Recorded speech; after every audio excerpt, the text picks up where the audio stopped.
네, 말씀들 들어봤습니다. 필수의료란 이름에 걸맞는 환자의 생명을 살리고 환자에게 중대한 이해가 될 수 있는 그런 환자를 봤을 때의 보상이 절절하게 이루어진다면 의사를 늘리지 않아도 당연히 저절로 의사들이 그쪽으로 진료를 하게 될 겁니다. 실제로 예전에 내과, 외과, 산부인과, 소아과에 인기가 더 많았던 걸 보면 알 수 있지 않습니까? 이렇게 해서 해결되는 문제는 아니라는 겁니다. 그런 문제들을 전폭적으로 해결을 해줘야 의사들이 당연히 자신의 환자를 보고 싶고 더 중한 환자들을 살리고 싶은 그런 마음을 다시 일으켜서 환자를 볼 수 있을 겁니다. 자, 그럼 여기까지 필수의료 논의에 대해서 말씀을 들어봤고요. 이번에는 이영민 회장님께서 응급의료 컨트롤 타워 부자에 따른 현장의 어려움과 이것을 재구축하기 위한 촉구에 대한 내용을 말씀을 해주시겠습니다. 네.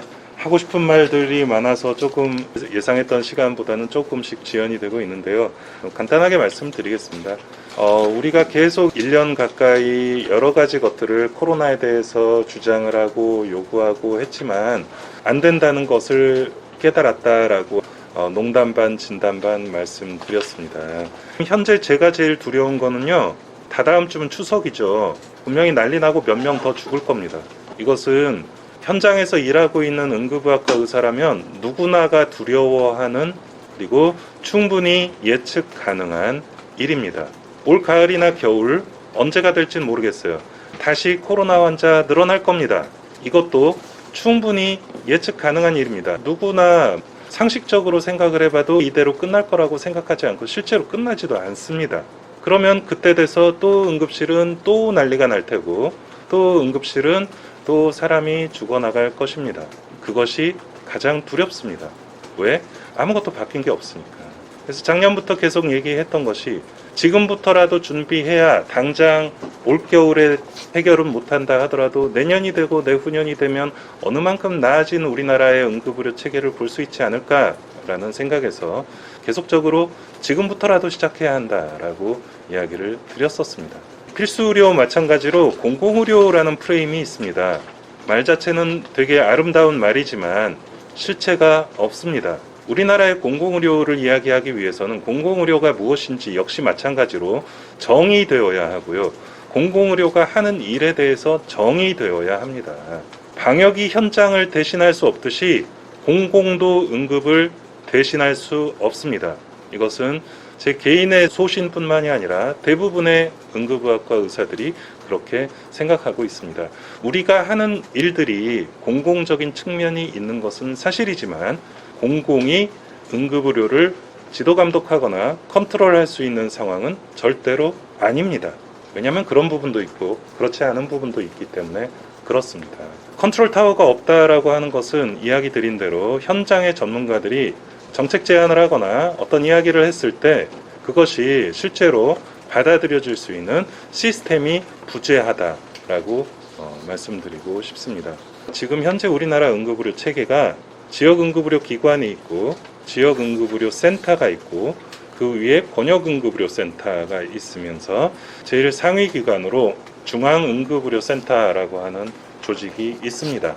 고 윤한덕 선생님 사망 사건이 지금 한 2년 가까이 됐죠. 윤한덕 선생님께서 생전에 계속적으로 추진했던 마지막 사업 중에 가장 중요했던 것이 중앙응급의료센터의 독립이었었습니다. 왜 독립을 생각하셨었을까요? 그 다음에 윤한덕 선생님 돌아가시고 난 후에 10개월 가까이 중앙응급의료센터가 공석이었습니다. 코로나의 한참 와중에도 방역의 컨트롤 타워가 되어야 할 중앙응급의료센터가 10개월 가까이 공석이었단 말이죠. 무엇이 제대로 만들어졌고 무엇이 제대로 됐었겠습니까? 물론 지금은 또 새로 센터장님이 오셔서 여러 가지 적극적으로 일을 하고 계십니다만 국립의료원이라고 하는 일개 의료기관의 산하에 중앙응급의료센터가 존재해요. 그것도 공공의료본부라고 하는 이상한 조직 밑에 중앙응급의료센터가 존재를 합니다. 그러면은 국립의료원 밑에 공공의료본부 밑에 응급의료 체계가 다 들어가 있는 거네요. 구조상 그렇게 돼버렸어요. 이게 사실 무엇인가를 우리가 저는 응급의료 체계를 이야기를 할 때 응급의료라고 하는 것은요. 응급환자라는 범위는 매우 넓습니다. 26개 전문가와 모두 다 연관이 있고요. 뿐만 아니라 병원 전 단계, 구조, 구급, 소방, 이 모든 것들과 다 연관이 되어 있는 훨씬 더 넓은 개념입니다. 일개 단체나 일개 조직이나 일개 한두 명의 개인이 응급의료를 전반적으로 다 알고 조율한다는 건 불가능해요. 그렇기 때문에 논의체를 구성하자라고 지속적으로 이야기를 드렸었던 거고요. 그리고 최소한 코로나 국난 상황에 관한 한 응급의료 정책을 만들어가고 실질적으로 변화를 이끌어갈 컨트롤 타워가 반드시 필요하다라고 다시 한번 주장합니다. 이젠 좀 들어줬으면 좋겠어요. 장관 없다 소리 이런 거 하지 말고 이제 좀 들어줘야 합니다. 왜? 환자가 죽거든요. 사람이 죽거든요. 그리고 현장에서 일하는 사람들은 답답하거든요.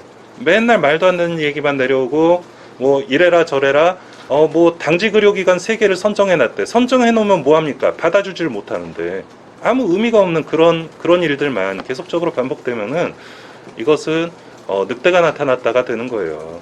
결국 방역당국이나 관계당국이 지금 현재의 응급의료 상황을 정확하게 인지를 하고 알면서도 모른 척하면 그건 나쁜 거겠죠. 일단 정확하게 인지를 하고 지금 문제가 있다라는 걸 먼저 인지를 하고 그리고 그걸 해결하기 위한 실무적인 컨트롤 타워를 반드시 만들어야 한다는 것입니다. 저는 소방에 요구하고 싶어요. 전화해서 안 받는 의료기관들 다 공개 좀 해봤으면 좋겠어요. 하루에 전화 몇 번씩이나 하는지. 그런 것들을 알고 있으면서도 모른 척하는 이유가 대체 무엇입니까? 문제가 있으면 문제가 있다라고 알려야죠. 그리고 그 문제를 해결하기 위해서 나서야죠. 지금은 추석뿐만이 아니라 올 겨울에 대유행을 대비해서 지금이라도 이러한 행동들을 시작할 때라고 다시 한번 이야기를 드립니다. 그래서 응급의료는 모든 의료의 축소판이라고 저는 생각을 합니다. 응급의료는 병원의 축소판이기도 하고요. 의료 자체의 축소판이기도 합니다.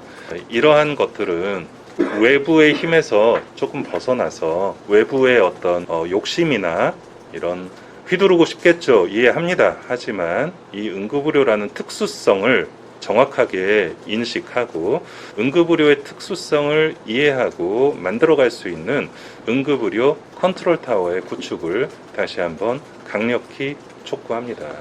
제가 마무리 발언까지 마저 하겠습니다. 사실은 준비 부족 때문에 이렇게 된 게 맞아요. 그것은 인정해야 합니다. 준비 부족은 현장에 있는 전문가들의 이야기를 듣지 않아서 생긴 일이고요. 들었지만 방법이 없어서 못한 면도 분명히 있을 수 있겠습니다. 지금의 혼란은 분명히 준비 부족 때문이고요. 왜 예측 가능하다고 1년 전부터 얘기했었잖아요. 그러나 예측 가능했는데 준비를 못한 거지 않습니까? 바뀐 게 아무것도 없는데요.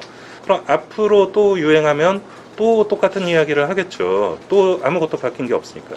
결국 지금부터라도 우리가 항상 주장하는 바입니다. 이게 한 방에 해결될 수 있는 방법은 분명히 없어요. 그건 모두가 다 알고 있습니다. 그럼 장기적인 비전을 제시하고 최소한 1년 후에는 어떻게 되겠다, 2년 후에는 어떻게 되겠다, 5년 후에는 어떻게 되겠다, 10년 후에는 이런 나라를 만들겠다. 이러한 국민들이 납득할 만한 어떤 장기적인 계획을 함께 마련하기를 촉구합니다. 저희는 논의할 준비도 돼 있고요.